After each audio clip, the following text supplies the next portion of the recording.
Hey fam, and welcome to Rewoke, Rewriting Our Kids' Education Podcast. My name is Michelle Person, and we are on a journey. We are rethinking, re-examining, and re-educating ourselves and our children.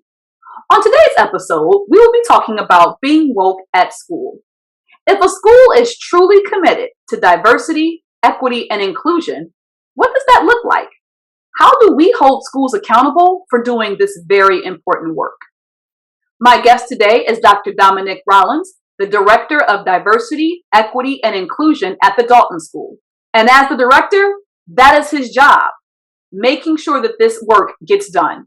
And he is going to share with us how they do it at the Dalton School in New York City, and how other institutions might start this very important work.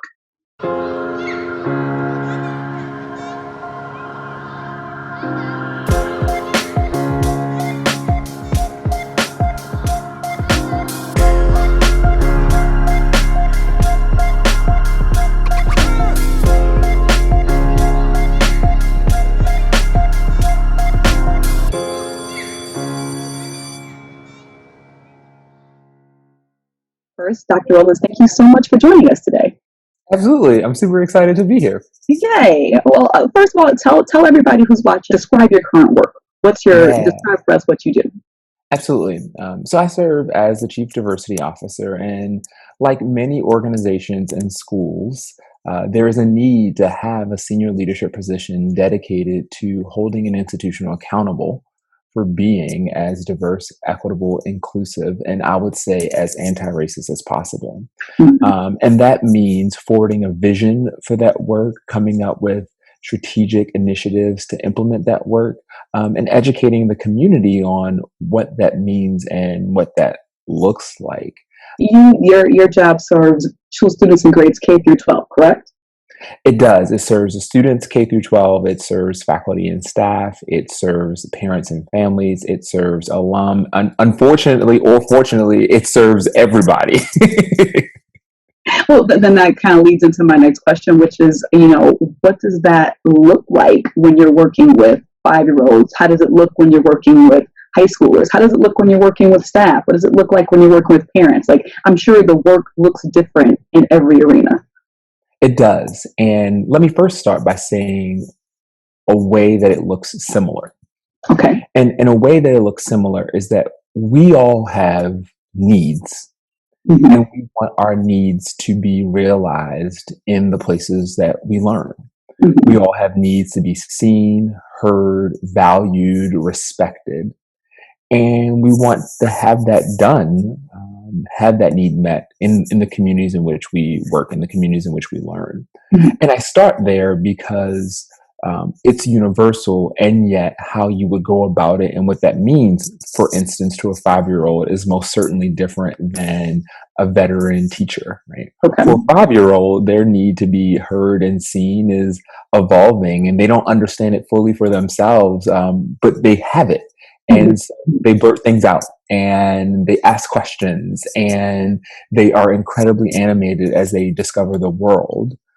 Our world has already, indicated certain notions and assumptions about different 5-year-olds. Mm-hmm. And so it's difficult for a 5-year-old who is of color, or a 5-year-old who is emerging to become gender nonconforming, or a 5-year-old who is not speaking English as their first language, to have their needs met in a world that has obviously assumptions and stereotypes already baked in.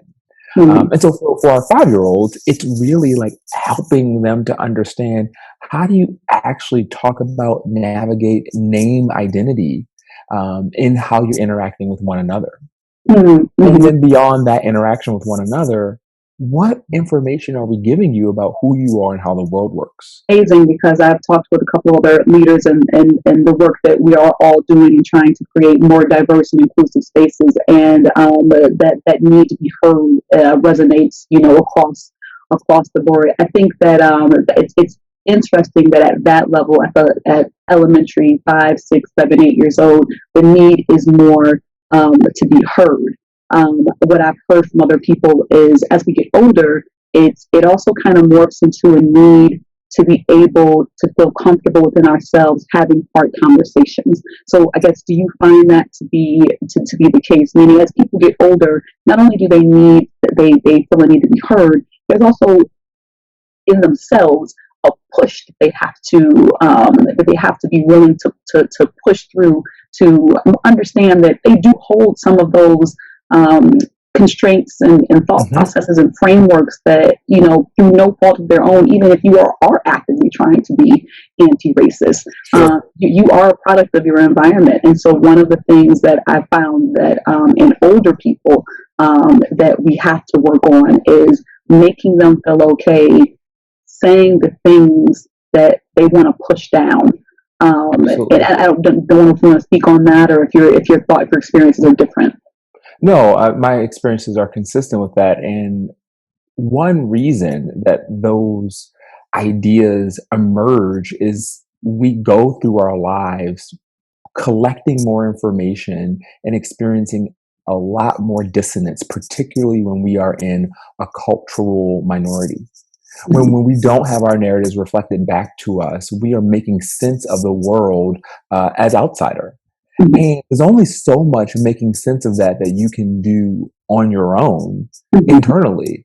And so this need to be able to have difficult conversations, I think, arises from a need to be able to explicate what one's experience is that isn't necessarily consistent in the world, because the world has been set up to revolve around one singular narrative and to really uphold power.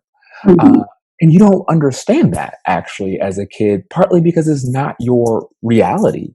Right. I mean, more often than not, for a 5-year-old, we can, to some extent, create a cocoon of a reality that reflects them in ways that are really positive and reinforcing, and especially if we turn off the television. However, for a 15-year-old, it's not possible. Right. And this need to, no longer just have voice, but also to be able to use voice, and to use that voice to literally make utterances that are not the status quo, I believe is as a result of making sense of, this isn't consistent for me. This isn't fair for me. This isn't how I see the world. And I need to be able to say that to other human beings who are of consequence, right? Who are either my parents, or who are school teachers, or who are my peers. I need to see whether or not they have the same understanding that I have. I guess that makes it so hard, because it is where people fall on the spectrum so heavily determines what it is they need. So my next question is, what was going to be, where do we need to improve first? But I think, as I'm listening to you, where we need to improve first is almost dependent upon which group we're talking about. But that would mean that we have to have multiple improvement points, which is hard to do. You're trying to grab everybody together and come together and pick one focus, so that you can kind of create a common thought, create a common movement. So I guess, given that your work encompasses, like you said, from the 5-year-old to the 15-year-old, from the faculty members to the community in which you serve, where should we improve first? Yeah, I mean, this is like the question for many organizations and many schools. And one thought is, well, if we first improve with our faculty and staff, those who have the penultimate responsibility for our kids, they will ultimately create the environments that kids need in order to be able to thrive, engage, be in these conversations. And there's, I think, some truth to that. And yet, there's a lot of opportunity for our kids. And so I've stopped actually trying to get the sequence completely right. Like, I think that there is more right than wrong that one should be going after. But because people in general are on such different journeys, journeys around awareness, journeys around a diagnosis of what the key issues are, journeys around a reckoning of the history, stories, and informations that they have been shared, that has been told to them. that trying to like figure out who or where to start first is difficult, given that there are like so many dimensions to where like any one person can be. And with that, I think the place where I've gotten to has been, well, how do we build capacity for whomever, wherever they are? Mm-hmm. Mm-hmm. Okay. And that doesn't always lend itself to the most systematic or strategic approach, because you could have an infinite number of places where any one person can be, particularly, the 5-year-old to the 15-year-old. But when I reflect and ask myself that question, that does actually enable me to meet people individually where they're at on their journey to understanding and really reckoning. Sounds like more of it's a case by case basis. You kind of have to get to know a person individually, get to know an organization individually, figure out where they are on their journey and meet them there. Which, for my teachers who are watching, I know can completely relate to, because that's what we try to tell policymakers about kids. You can't just expect us to be able to get this kid to pass this test. I have to take this kid where they are when they come in my room and meet them there. And I can grow them possibly, but I can't take them at a pre-primer level and say they're going to be writing at a 6th grade level by the end of the year. That's not realistic. So I think that idea of meeting people where they are on this diversity, inclusion, and equity journey is awesome. My question then, because I have parents that watch, that are interested in this as well, and so I guess for them, I would assume that most parents feel that they are further along on the journey, especially parents of color, who are probably further along on the journey. They know something's not right. They know they need to be advocates. They know they want to hold people accountable. They're not quite sure how, why, or how can they do it. So, in your experience, being that you do work in the secondary, elementary setting, what advice might you give to parents who are trying to figure out how to hold their educational organizations accountable for making sure that they are at least beginning on the journey, talking about the journey? What can, and given the fact that we just said that everybody's in a different place. Yeah. I think it's such an important question. And before I would ask a parent to think about and consider school leaders or teachers, I would want them to consider, where are they with their own kid. So the reason that I say that is because I actually think that sometimes parents imbue a certain kind of meaning of experience onto their kid and the education that isn't always accurate. Sometimes it's like, I remember when, or sometimes it was like, this was what my experience was, or sometimes the experience is so disconnected. So I may have attended one kind of school and my kid is now attending a different kind of school. So when you begin to advocate for accountability, you have to do that from a real place of data. And what's that data? And is that data the actual experience sort of your kid? Or are we sort of contextualized in a current moment where here are all the things that are happening, but is that what's happening with your kid at your school?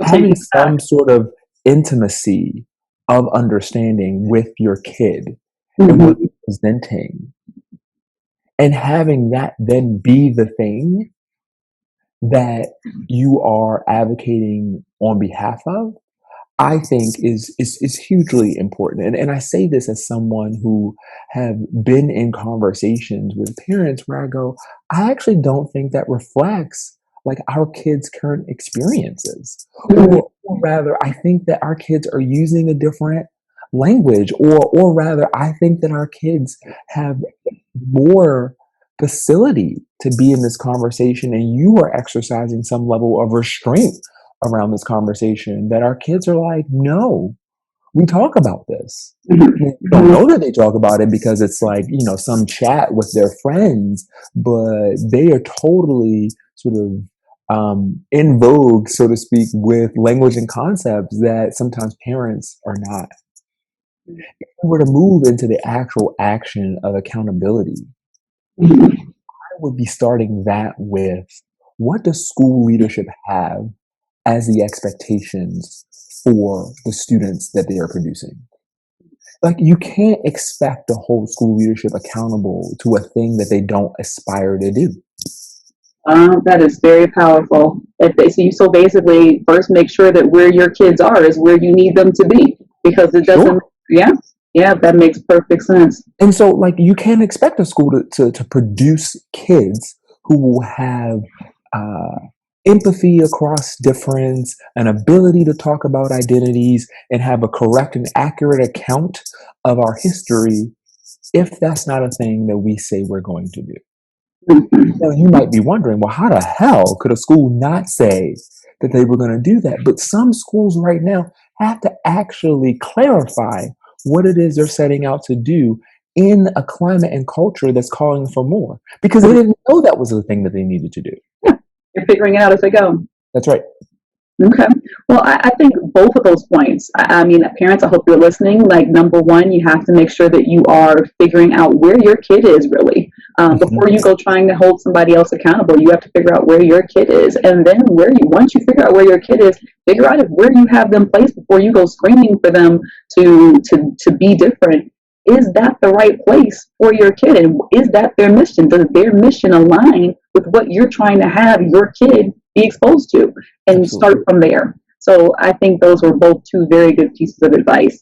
I know you're a very busy guy, and I want to thank you so much for taking the opportunity to talk to us today about this very important topic.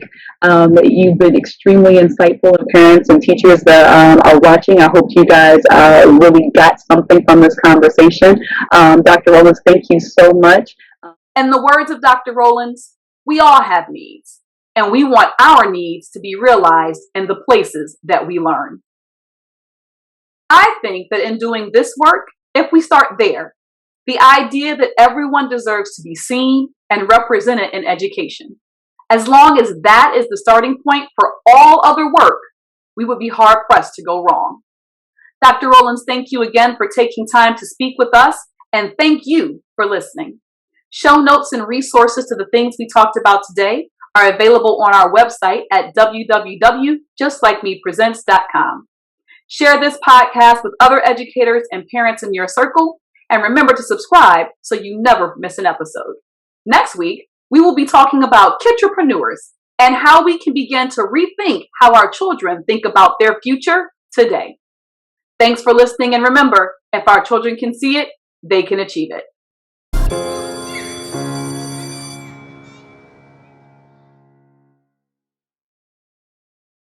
Parents, are you frustrated with traditional education?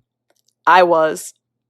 Educators, are you struggling to find inclusive academic content that represents your students? I know the feeling. That is why I created Just Like Me Presents. Just Like Me Presents is a multimedia production and development company that stresses the importance of literacy, culturally relevant teaching materials, and active learning experiences. Check out our culturally responsive books and supplemental curriculums on our website, www.justlikemepresents.com. In the Just Like Me book and JLM pick sections, your child will be amazed at how many books they can choose from where the characters look like them. They've never had math explained the way we do with Remember Through Rhyme, and I can guarantee the history we share with Meanwhile in Africa isn't taught in any traditional public school. Let us help you get the tools you need to rewrite your child's education and set them on a path to success. If you have a child in kindergarten through 5th grade, trust me, you'll want to check us out. Our programs help students develop a strong sense of self, affirm their identities, and encourage critical thinking and entrepreneurial skills. Head on over to the website now at www.justlikemepresents.com and help empower your child to become the best version of themselves. And remember, if our children can see it, they can achieve it. Are you sick and tired of being sick and tired of the low levels of literacy that plague the Black community? Well, guess what? This didn't happen overnight. And the root cause is most definitely racism. My name is Seisha Beckett Abdullah, and I am the creator and host of Real Reading Talk, where I not only discuss the real issues in a unapologetic, no sugarcoating chaser type of way, but I also offer real solutions. So please join me every week where you will find Real Reading Talk on most podcast platforms like Apple, Spotify, and Anchor.